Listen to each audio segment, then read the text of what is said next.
আলাপ করেছি, আমাদের জেলা নেতৃবৃন্দরা সবাই আমাদের প্রবলেমগুলো তুলে ধরেছে, আমাদের কি কি ফেস করছি সেগুলো তুলে ধরেছে এবং সেটার ভিত্তিতে সেগুলো কিভাবে সলিউশন করা যায় এবং পরবর্তী কার্যক্রম কি হবে সে বিষয়ে আমাদের মুখ্য সংগঠক আসাদুল্লাহ নির্দেশনা দিয়েছেন। আমরা আশা করছি এই নির্দেশনার মধ্য দিয়ে আমাদের সংকটগুলো আমরা সহমতে কাটিয়ে উঠতে পারবো এবং আমাদের এই এক্সিস্টিং বরগুনার এনসিপি সংগঠনের যে ধরনের দুর্বলতাগুলো যদি থেকেও থাকে সেগুলো কাটিয়ে আমরা ইনশাআল্লাহ বরগুনার একটা শক্তিশালী সংগঠন হিসেবে আমরা আত্মপ্রকাশ করব। এই যে অল্প সময়ের ভিতরে ফেব্রুয়ারি মাসে নির্বাচন হয়, তাহলে কি আপনারা এখানে প্রার্থী দিতে পারবেন বা প্রার্থী দিলে আপনারা কতটা জয়লাভের আশাবাদী? আমরা আসলে কি সময়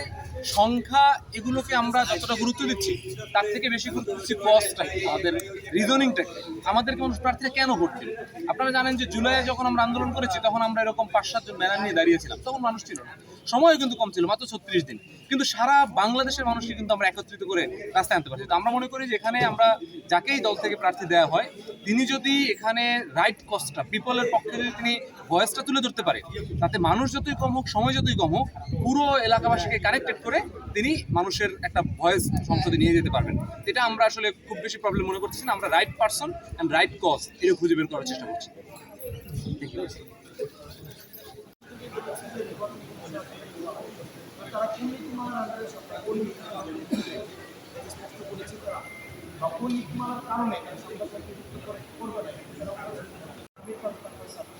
এখানে আবার আওয়ামী লীগের অনেক অসংখ্য চাকরিজীবী রয়েছে, তাদের বিষয়টি নির্বাচন কমিশনের কোনো সিদ্ধান্ত নিয়েছে। দিন শেষে আসলে আমরা কোনো ধরনের আমরা এনসিপি আমরা আমাদের জায়গায় স্পষ্ট ছিল, আমরা আমাদের কোনো রাষ্ট্র 5 আগস্টের আগে ছিল রাষ্ট্র চালাই, কিন্তু 5 আগস্টের পরে এই নির্বাচন কমিশন যদি মনে করে থাকে যে তারা জবাবদিহিবিহীন কোনো একটি সিদ্ধান্ত নিয়ে নেবে আর আমরা সেটাকে মেনে নেব আর সংস্কারের বিষয় অবশ্যই আমাদের প্রশ্ন আছে, উত্তরটা দিই এখন সেটা বাস্তবায়ন কন্টেন্ট। এখানে দুইটা বিষয় আলোচনা, একটা হচ্ছে content of consensus, content of ঠিক একইভাবে এই অভ্যুত্থানের লেজিটিমেসির কারণে ডক্টর মোহাম্মদ ইউনূস পুরো অর্ডারটা জারি করতে আলোচনা একটা ভাই যে প্রশ্ন আছে আমি একটা শেষ করি ভাই আপনি একবার করছেন এই ভাই আমি বলেছি যে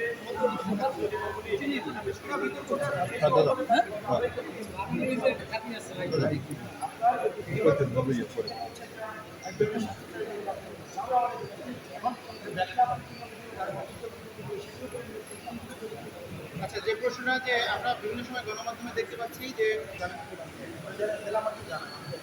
এরকম কিছু গণমাধ্যমে সংবাদ প্রচারিত হয়েছে না, আগামী নির্বাচনে আপনাদের জোট বাঁধার কোনো সিদ্ধান্ত আছে? আরেকটা বিষয় হচ্ছে আগামী নির্বাচনে জোট বাঁধার কোনো সিদ্ধান্ত আছে? জোট বা এই বিষয়গুলো যারা সংস্কারের পক্ষে থাকবে, আমরা তো বলছি সংস্কারের পক্ষে থাকলে আমরা আমাদের সাথে আসি, আমরা তাদেরকে নিয়ে সংস্কারের পক্ষে 5 আগস্ট পরবর্তী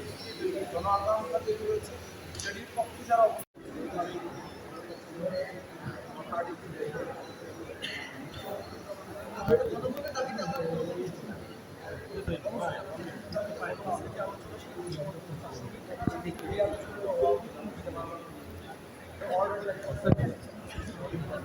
অর্ডারটা